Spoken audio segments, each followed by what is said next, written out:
Hey there, Pip Geeks and Glitter Nerds, it's Senna, the Crazy Geek Crafter, and I'm back with another monochromatic card, and this time the color is green. Like always, the rules are all products are permitted if they're in the designated color. Pattern paper must only have the designated color. Small amounts of black and white are permitted, for example for stamping and eyes on characters. So let's get started. As always, I start by finding all the things I have in the designated color. Anything goes, craft-wise, of course. So I have cardstock, different green shades, I have Sequins, I have some Nuvo products, and then I'm gonna go through all of my specialty papers, my pattern paper, to find out what I have to work with. I did not find any pattern papers that I actually really liked. I was trying to avoid anything too leafy, and those were mostly the papers that were all green. But I have sped this process up quite a bit so you can see how I go about it. I do also have two embossing powders in green, which I will remember later on and try to use. Unfortunately, that experiment does not work out as I wanted it to, but you'll see that in a few minutes, I guess. I have decided to try and revive my Nuvo Mousse here in spring green, and I'm just finding a piece of cardstock I think fit with the color. It is unfortunately very thin, and it's gonna give me a lot of trouble later on. So now I need to find a good stencil for it. And I was actually not in much doubt. It was gonna be the one with the stars. And then I immediately thought about maybe I should make this an alien card. But before I can get to the alien, I need to make the Nuvo Mousse panel with the starry background. So I'm gonna attach that down, and then I'm gonna work the mousse. I'm gonna add some water to it to soften it up. It's a bit old, and when you work with it, it starts to get creamy again, and you can add some more moisture to it. I'm gonna do that with a small pipette to be able to control the amount of water I put on. Before I start, I do die cut the panel, so I know it fits on my card. Then I just need to tape down the panel, and then we can get started with the mousse.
As always with mousse and other pastes, I encourage you to go wash that stencil right away. I did go and put the stencil in water while I finished with the mousse I had left over. I didn't want to waste it, but I didn't want to put it back in the jar either, since I added plain water to it and not distilled water. So I've gotten to the point where I know I'm gonna make a shaker card. So I'm gonna need a frame, and there are actually not that many other cardstocks that match this very light green one. So I'm going to make the frame in the same cardstock, but this is very, very thin, like I said earlier, and it's gonna be troublesome to work with, to say the least.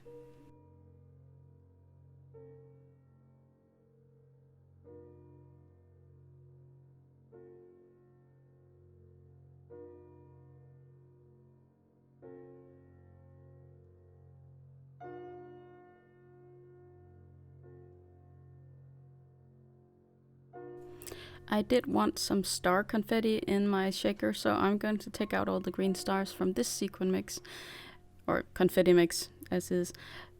It takes some time. I'm also gonna fish out a lot of green balloons because, well, why not? And these ones had a tendency to stick together, so I'm going to have a problem later, because a sequin that was not green is going to make it into my mix, and I was so not happy about that.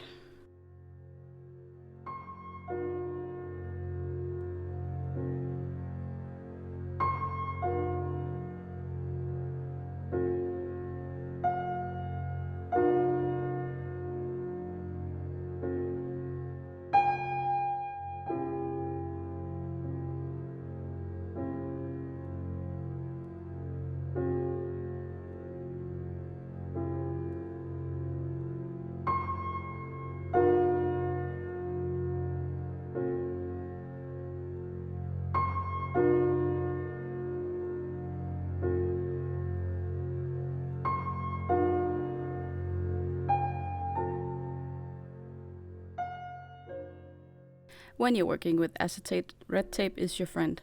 I actually find that it's the only tape I want to use with acetate, and I really don't like using liquid glue with acetate because it has a tendency to squish out the sides, but sometimes it is necessary to use. So at this point I'm just happy that I can use the red tape.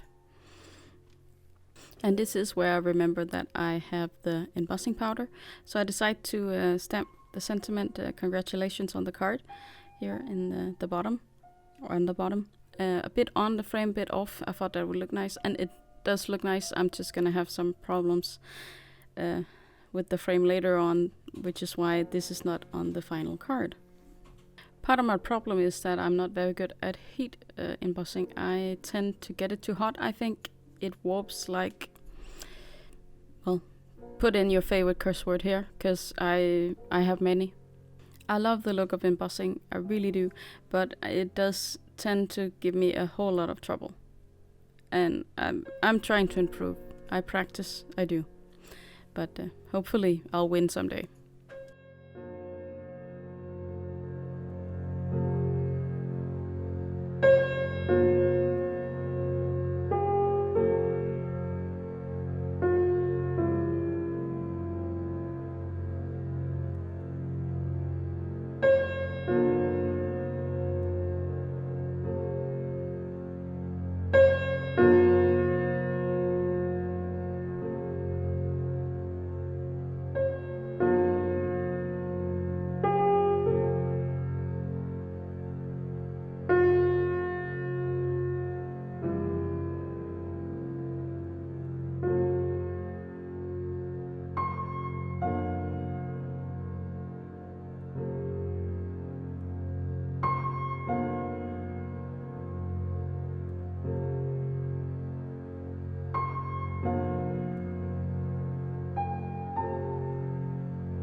We are on another lockdown in my country, and that means I cannot go out and buy foam tape.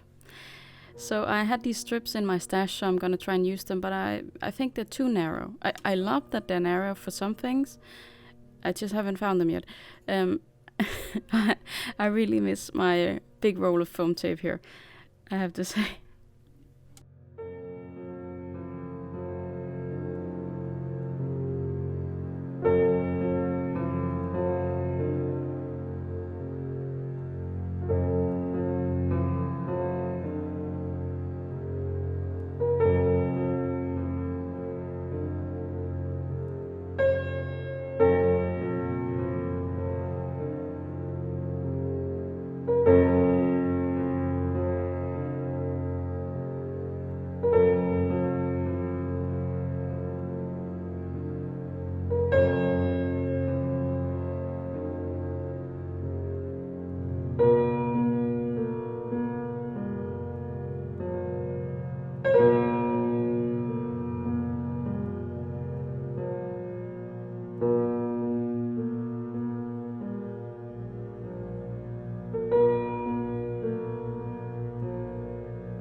I don't know if you see it, but there's a red star in there. And it is so annoying. So I had to peel up the back. And the frame and everything was already very unsturdy because it's so thin cardstock. So after this, when I try to glue it back together, it keeps looking bad. So I'm gonna have to take it apart and walk away and then try again. I do try to work around the problem, but it just doesn't sit right with me. I do carry on here, and I'm gonna stamp my image. I'm gonna color in the card base here to match with the green, but it just annoys me too much. I prefer when I'm doing stamped images to do the stamping on one day and then wait at least 3 or 4 hours before I try to color it in, because I find that sometimes it bleeds even if it says it shouldn't. So I always leave it to dry for some time, and in that time I had a break from the card, and when I came back I decided to change a few things.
This here is my book of color combinations for my Shin Touch Twin markers, and I pick out this dusty green combination for it.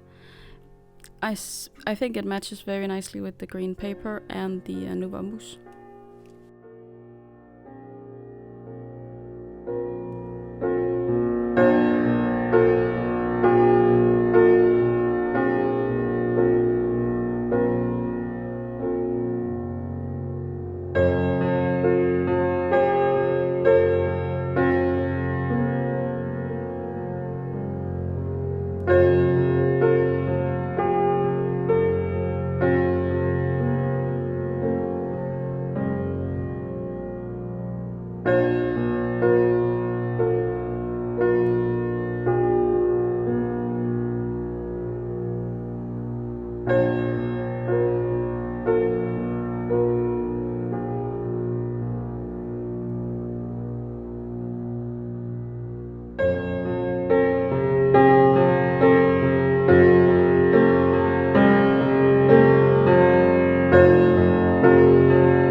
As customary when I make something, I don't like the white outline, so I cut it close to the edge and then I finish off the edges with a memento marker.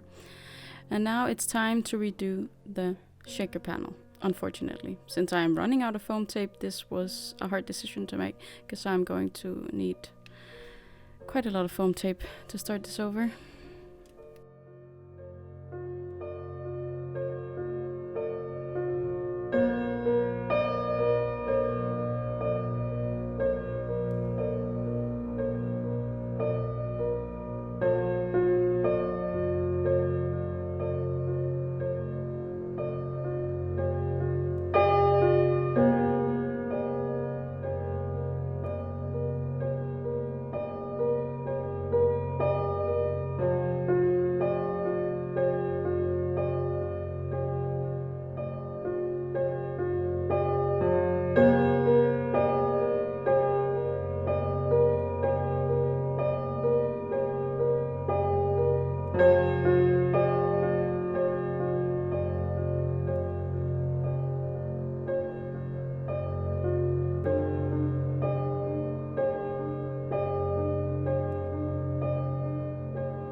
To try and stabilize my star panel, I am gluing it to the card panel right away with the collal glue to try and stiffen it up a bit.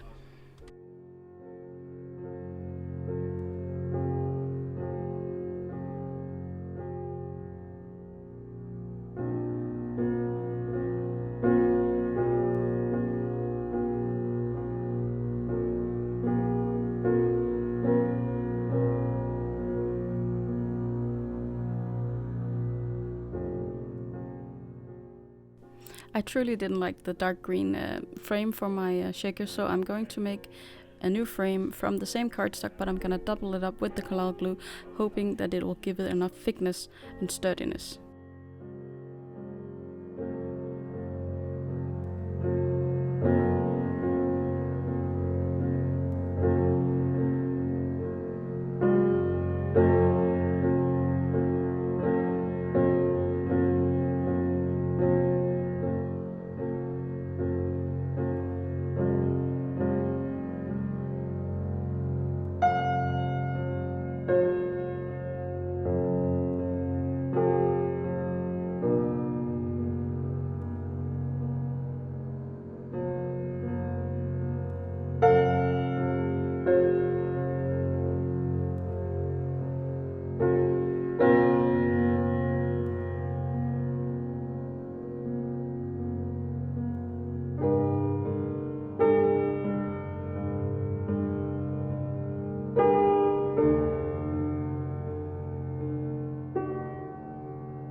Now you've seen me assemble a shaker card in 2 different ways, and I do like both techniques.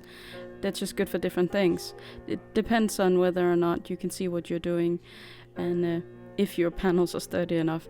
So I hope you took some inspiration from these 2 different variations of assembling the shaker card. I do hope that my shifting accent is not annoying you. I have a tendency to pick up accents if I watch something for a long time, and I have been binge watching lately, so I do apologize if this is annoying. You should hear me after watching True Blood for a few weeks. But anywho, this card took so long that I actually ran out of space on the phone I'm using for filming, so you're not gonna see me die cut this sentiment from first the pearlized cardstock that I made with the Nuvo Mousse, and of course some vellum for the shadow so that you could better see it with all the sequins. I also glued on the little flying saucer, and now I'm gonna turn the bubble, or I don't know what it's called, I'm not a spaceship engineer, but I'm gonna turn it to look like glass, but I didn't put an alien inside since I didn't want to distract from everything else. So this is my card for this week. I hope you enjoyed it. I hope you feel inspired. And I do hope you will come back to see the rest of this series. I do have quite a few colors left, and I am looking forward to next month when I'm gonna do the next color. Now here are 2 different pictures of the card, and here it is with the other 3 I've made so far. Until next week, I hope you'll be having a good day, evening, or night.